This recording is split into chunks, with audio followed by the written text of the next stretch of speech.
Ar-Rahman Ar-Rahim. In the name of God, hello students. I hope you will be okay.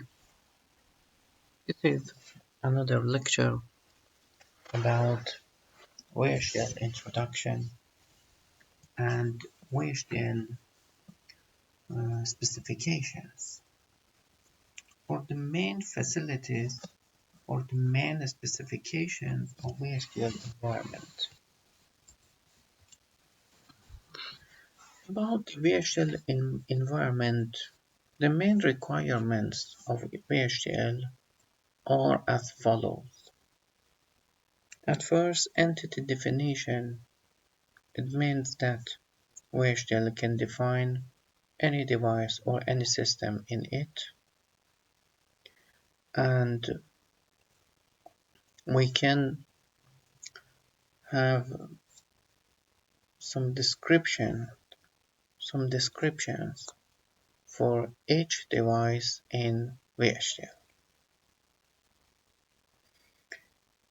Another requirement is one main entity and different architecture.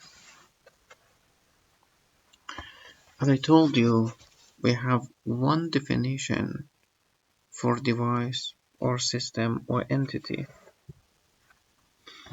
but as we know, we have one subject and we can have different description of one subject.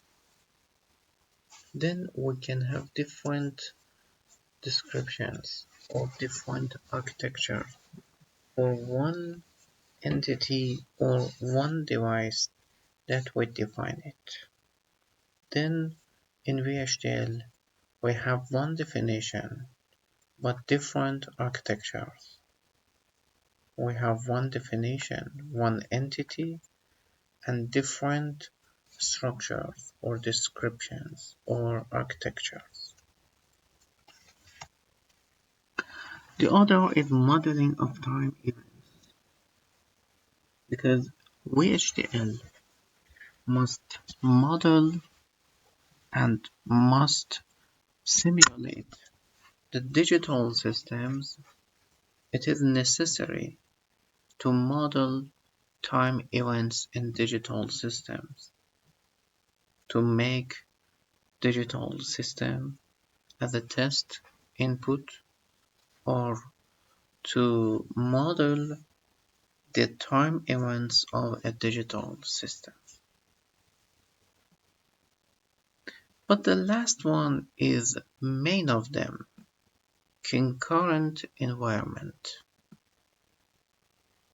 The environment of VHDL is concurrent. But what concurrent mean? For better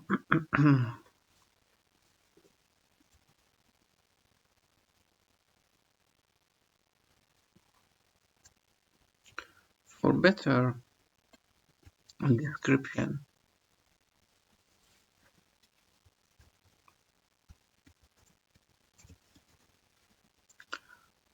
or for better comparison, we compare VHDL environment with programming language like C, like BASIC, or any other computer programming language.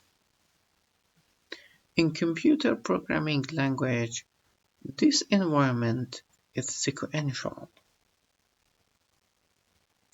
It means that each line is active in each time, and we go through the lines step by step, line by line. For example here, A is 2. After this step, we go to another step. A is A plus 2. Then A will be 4. Another step. A is 0. Then after these lines, all of them don't conflict with each other, and after these lines A will be 0. But in VHDL environment, this environment is concurrent. concurrent means that the, all lines are active at the same time, or all lines must be done at the same time. Description is really like this.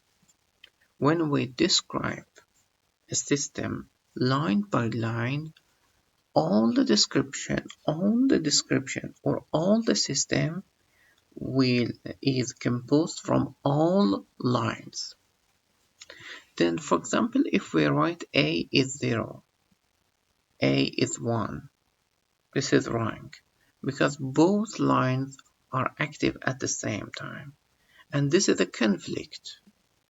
A can't be 0 and 1 at the same time. We must consider this important requirement of VHDL environment. Okay.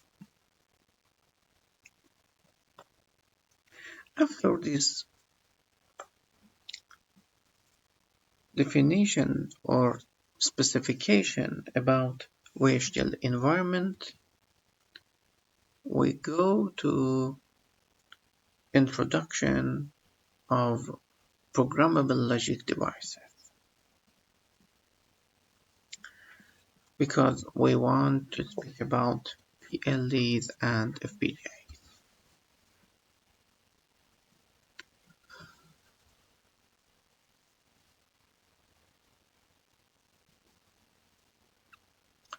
But what about programmable logic devices? In general, programmable logic devices are such devices that we can implement, or we can have each logic function on them. But the technology of programmable logic devices is divided into main parts. The previous technology, in many years ago, we have some simple programmable logic devices like ROM, PLA, and PLA and PIL or PAL. But nowadays, the new technologies are used for implementing new programmable logic devices. These new programmable logic devices are called complex programmable logic devices. And these new programmable logic devices are two main parts, CPLDs and FPGAs. CPLDs are complex programmable logic devices, and FPGAs are field programmable gate array. It means that we have an array of gates that can implement any logic function on them. CPLDs and FPGAs are very similar to each other. Then we focus on FPGA, and we want to introduce you the structure of FPGAs. FPGA structure.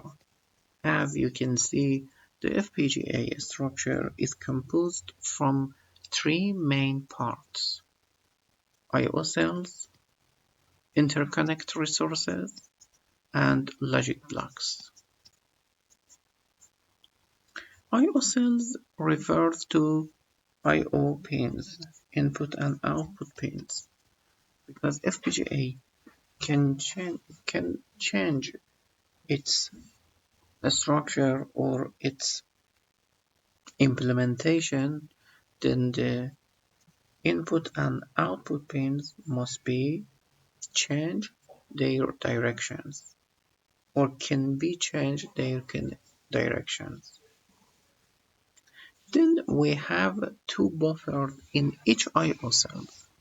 In each I/O cell, we have two buffers. One buffer